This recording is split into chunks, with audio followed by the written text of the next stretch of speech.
요한복음 1장 19절에서 27절까지의 말씀 찾으신 줄 알고 저와 함께 교독하도록 하겠습니다. 제가 먼저 읽겠습니다. 유대인들이 예루살렘에서 제사장들과 레위인들을 요한에게 보내어 네가 누구냐 물을 때 요한의 증언이 이러하니라. 요한이 드러내어 말하고 숨기지 아니하니 드러내어 하는 말이 나는 그리스도가 아니라 한데 또 묻되 그러면 누구냐 네가 엘리야냐 이르되 나는 아니라 또 묻되 내가 그 선지자냐 대답하되 아니라 또 말하되 우리냐 우리가 보내 니들에게 대답하게 하라 너는 네게 대하여 무엇이라 이르되 나는 선지자 이사야의 말과 같이 주의 길을 곧게 하라고 광야에서 외치는 자의 소리로라 하니라. 바리새인들이 보낸 자 또 물어 이르되 내가 만일 그리스도도 아니요 엘리야도 아니요 그 선지자도 아닐진데 어찌하여 세례를 베푸느냐. 요한이 답하되 나는 물로 세례를 베풀거니와 너희 가운데 너희가 알지 못하는 한 사람이 곧 내 뒤에 오시는 그이라 나는 그의 신발끈을 풀기도 감당하지 못하겠노라 하더라. 아멘. 네, 우리 2025년 첫 우리 토요 새벽기도에 오신 성도 여러분 환영하고 축복합니다. 뭐든지 시작이 굉장히 중요하죠. 첫 시작, 첫 예배 중요한데 간절히 바라기는 올해 우리 새벽교회 정말 기도의 은혜가 넘치기를 바라고 기도의 불이 좀 붙기를 바라는 그런 간절한 마음입니다. 종종 이제 한국에서 발행하는 그런 이제 기독교 신문들을 이렇게 보게 되면 광고들이 이렇게 새해가 되면 광고란 보면 아주 그냥 꽉 찹니다. 난리가 나요.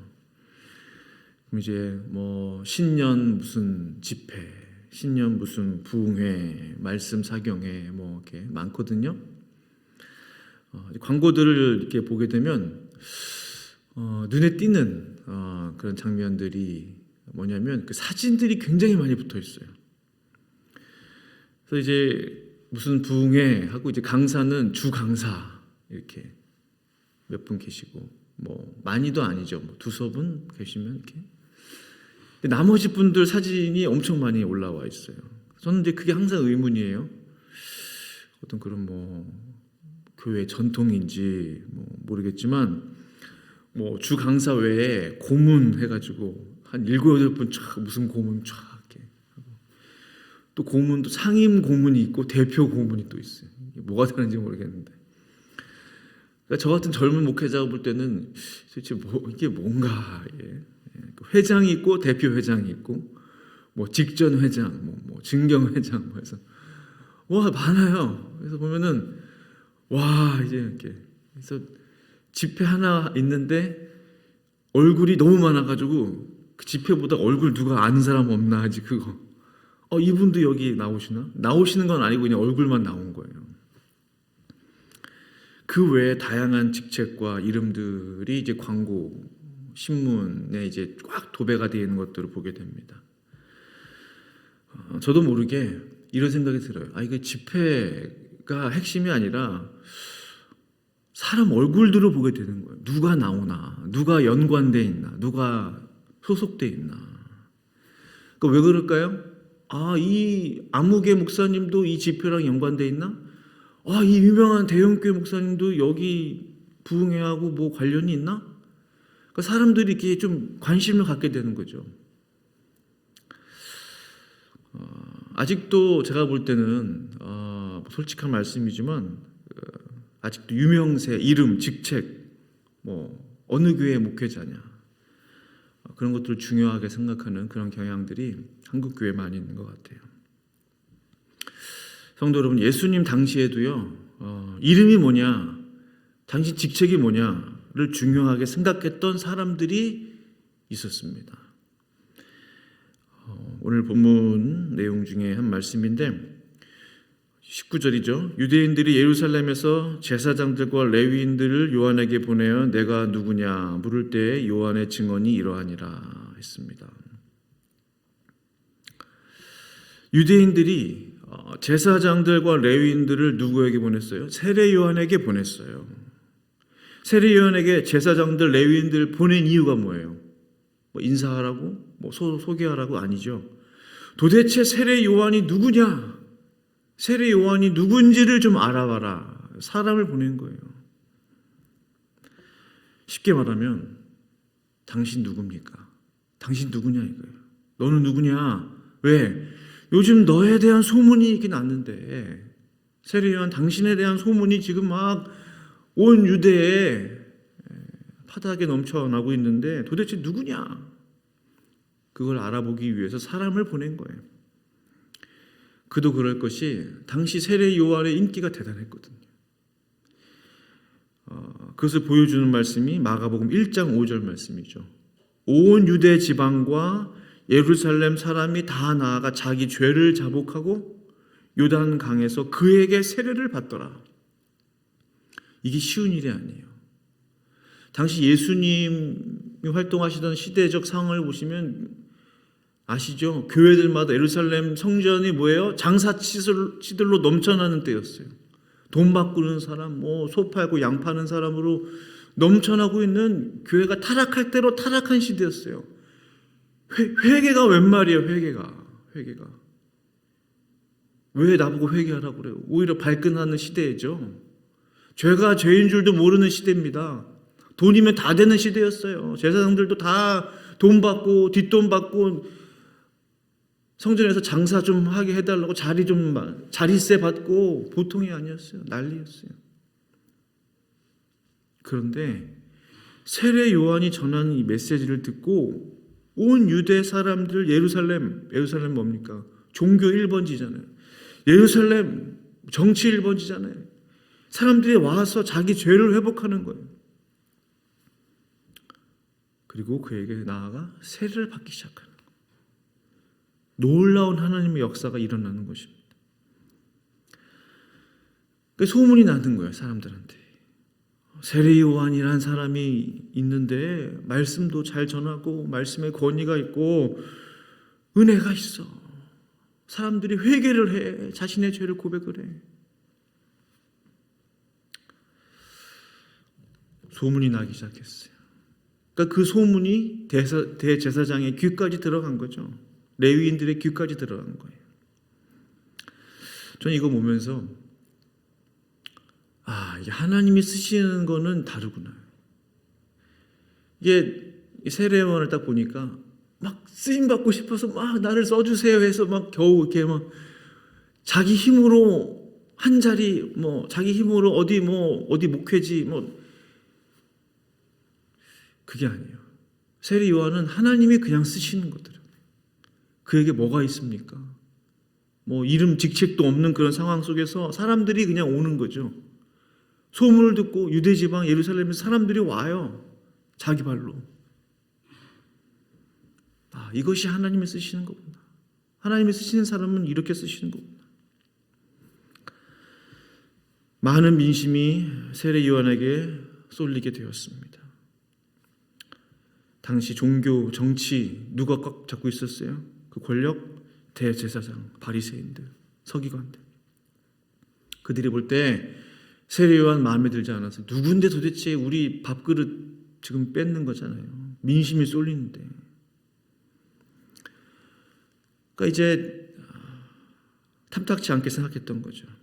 그래서 종교인들은 세례 요한이 전하는 메시지가 뭔지, 성경적인지 아닌지, 왜 사람들이 그에게 가서 세례를 받는지 이거에 대해서 진지하게 연구를 한다거나 관심을 갖는 게 아니라 경쟁 상대로 보는 거죠.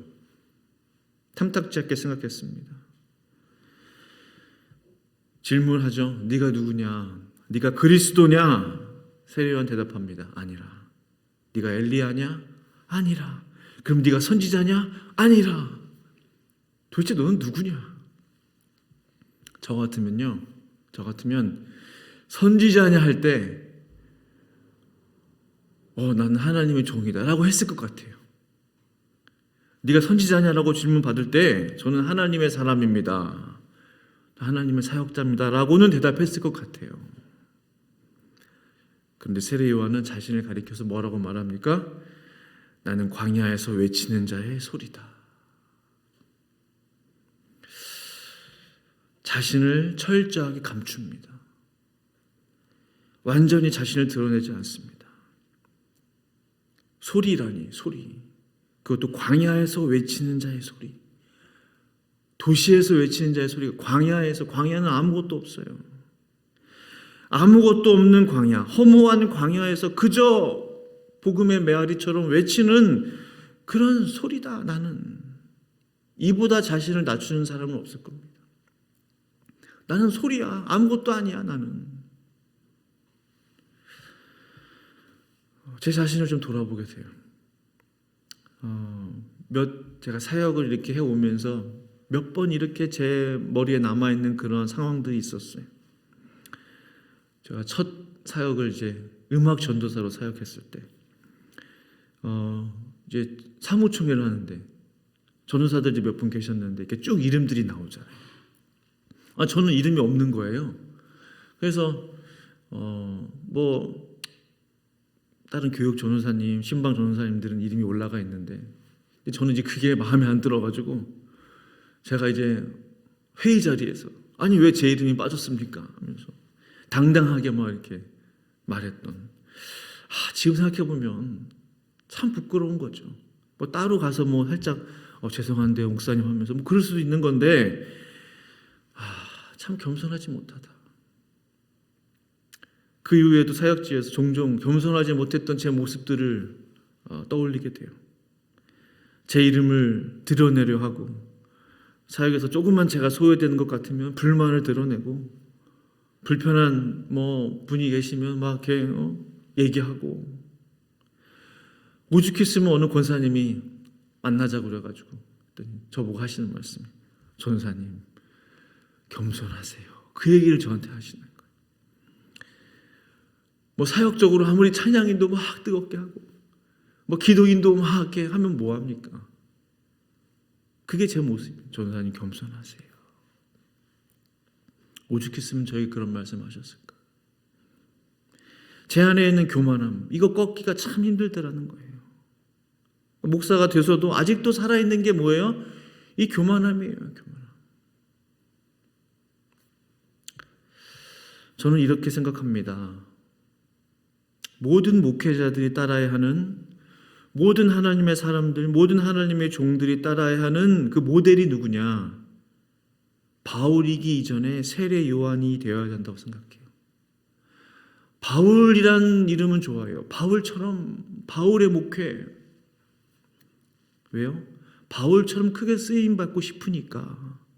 바울처럼 막 5대학 6대주를 다니면서 막 전도여행 가고 선교하고 교회 세우고 세우는 교회마다 막 부흥이 일어나고 제자들을 양육하고 능력 있게 사역했잖아요. 바울이 엄청난 능력이 나타나고 기적이 나타나고 옥문이 열리고 바울처럼. 그러나 그 누구도 세례 요한이 되기를 원하지는 않는 것 같아요. 왜? 사역 한번 제대로 펼쳐보지 못하고 참수당해서 죽었잖아요. 감옥에서. 별로 좋아하지 않는 것 같아요. 그러나 저는요 분명히 믿습니다. 세례 요한처럼 자신을 완전히 낮추고 자신의 이름을 완전히 감추려 하는 그 종을 하나님께서는 가장 기뻐하신다는 것. 그는요 오직 예수 그리스도만을 높였어요. 그분만을 존귀하게 하는데 모든 것을 걸었어요. 종이 뭡니까? 종은 예수 그리스도만을 높이는 것이 종이죠. 주님의 복음만을 전파하는 게 종이죠. 자신을 낮추는 거죠. 자신의 이름을 감추는 거죠. 어떻게 하면 내 이름 한번 올려볼까? 어떻게 하면 내 사진, 얼굴 사진 한번 신문에 실어볼까? 거기에 관심 있는 게 종이 아니죠. 그러나 이 시대에 누가 세례 요한처럼 자신을 낮추는 사람이 있습니까? 많지 않아요. 흔하지 않습니다. 오히려 그 반대로 가는 것 같아요. 하나님을 자신과 동등한 위치에 올려놓는 사람들도 많아요. 제가 깜짝 놀라요. 어떻게 저럴 수 있을까? 자기 말 한마디면 하나님의 말을 듣는데요. 어떻게 그럴 수 있을까? 어떻게 감히 하나님과 자신과 어깨를 같이 할 수 있을까? 성도님들이 아멘해요. 어떻게 그럴 수 있지? 어떻게 그럴 수 있지? 저는 이해가 안 돼요. 상상할 수 없어요. 성도 여러분, 상상이 되십니까? 어떻게 하나님한테 자기가 명령을 하고 그 모든 것 떠나서, 정치적인 것 떠나서 세례 요한을 보면서 한번 비교해 보자는 거죠. 사랑하는 성도 여러분, 참된 하나님의 종, 참된 하나님의 사람, 하나님의 제자를 생각할 때 누구를 생각하면 되냐? 세례 요한. 세례 요한과 얼마나 가깝냐? 바울과 얼마나 가깝냐? 딱 비교해 봤을 때 얼마나 가깝냐? 아마 그 기준이 딱 맞을 거예요. 누가복음 7장 28절 이렇게 말씀합니다. 내가 너희에게 말하노니 여자가 낳은 자 중에 세례 요한보다 큰 자가 없도다. 이 한 말씀에 답이 나왔어요. 누가 큰 자냐? 누가 영향력이 있는 자냐? 누가 하나님의 나라에서 가장 아름다운 자냐? 인정받는 자냐? 세례 요한 같은 자라는 거죠. 나는 예수님의 신발끈을 풀기도 감당하지 못한다. 예수님의 그 더러운 신발을 만지기도 힘든다는 거예요. 발은 고사하고 신발끈이에요. 신발끈. 그 정도로 자신을 낮췄던 사람이 세례 요한이었어요. 겸손한 자였어요. 우리 자신을 돌아볼 수 있기를 바랍니다. 우리는 얼마나 하나님 앞에서 나를 낮추려 합니까? 우리는 얼마나 내 이름을 드러내려 하고 있습니까? 하나님의 나라는 누구의 것입니까? 사실 우리 모두가 하나님의 나라를 위해서 지금 살고 있어요. 하나님의 나라를 위해서 전도하고, 하나님의 나라를 위해서 교회를 세우고, 또 부흥을 위해 기도하고, 말씀을 증거하고, 또 사역하고. 이 하나님의 나라는 누구의 것이에요? 겸손한 자이고, 어린아이처럼 자신을 낮추는 자이고. 마태복음 18장 4절에 그러므로 하늘나라에서 가장 위대한 사람은 이 어린아이처럼 자기를 낮추는 사람이다. 우리 예수님 말씀하신 거. 누가 가장 위대한 사람이냐? 누가 가장 훌륭한 사람이냐? 누가 큰 사람이냐? 어린아이처럼 낮추는 사람. 말씀을 마무리합니다. 이 새벽에 기도하실 때 우리가 오늘 새해 첫 토요 새벽 기도회입니다. 하나님, 올 한 해 세례 요한처럼 되기를 원합니다. 화려하게 나를 드러내고 자신을 드러내고 뭐 엄청난 사역들을 펼치고 이거 이전에 세례 요한처럼 복음 앞에, 예수님 앞에, 말씀 앞에, 주의 교회 앞에 나를 낮출 수 있도록 주님, 올 한 해 나를 인도하여 주시옵소서. 주께서 그 자를 향하여 가장 큰 자다, 가장 위대한 자다 라는 칭찬을 들려주실 것입니다. 겸손한 심령, 우리 새벽에 하나님 앞에 기도하시는 저와 성도님들 될 수 있기를 간절히 축원합니다. 기도하시겠습니다. 걸어가신 아버지 하나님, 이 시대를 봅니다. 우린 정말로 정신 차려야 합니다. 정말로 주님의 말씀을 다시 한번 생각해 봐야 합니다. 다들 크게 되기를 원하고, 유명하게 되기를 원하고, 큰 일을 하기를 원하고, 큰 것을 이루기를 원하고, 어떻게 하면 좀 더 나의 이름을 내볼까? 어떻게 하면 좀 더. 그러나 그 누구도 세례 요한처럼 되기를 원하는 것 같지는 않습니다.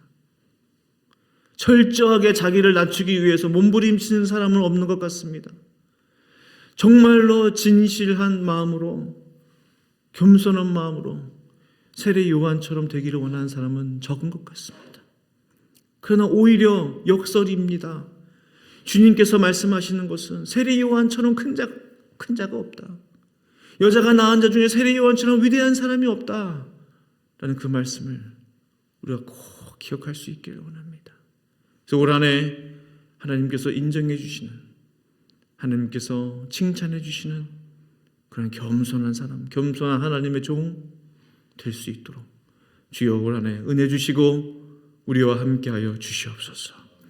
감사드리며 예수님의 이름으로 간절히 기도합니다. 아멘.